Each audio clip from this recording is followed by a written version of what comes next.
Pharmacies are being overrun with phone calls and customers inquiring about the flu shot after an Okanagan resident in her 50s died after contracting the H1N1 virus. 10 people in Alberta also lost their lives after battling the flu. The problem right now is a supply and demand sort of thing. So I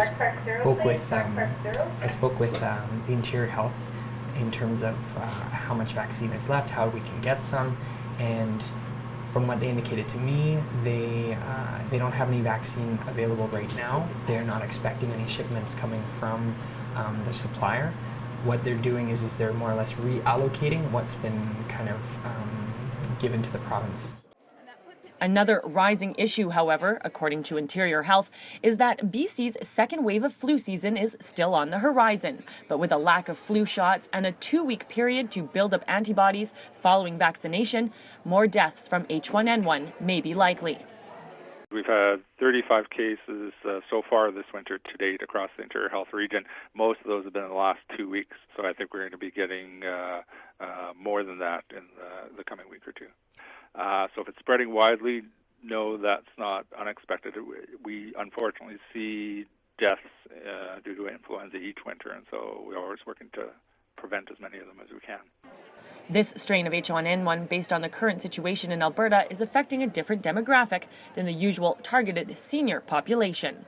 It seems to be affecting those kids who were born after 2009, so the preschoolers who may not have seen the virus before or had an influenza shot yet, more cases in adults between the ages of 20 and 65. Yet seniors are still concerned. Over at Fernbrae Manor, the largest independent and assisted living facility in Kelowna, residents are encouraged to get their flu shots in the fall, but they're not mandatory. We haven't seen any of it here, thank goodness. I have heard some staff and a few residents that haven't had their flu shots talking about they're thinking that they're going to want to go and get their flu shot now, hearing about the outbreak in Alberta. But the facility is being vigilant, both with visitors and residents who display flu-like symptoms, telling them to stay home. And for everyone else, it's a strict sanitation policy. We have probably about 12 different hand sanitizer stations throughout the building, and there's signs all over the building as you come in, using the elevators, the stairwells, reminding you to use the hand sanitizer before you go on the elevator, when you come out, same with before you come in and before you leave the building.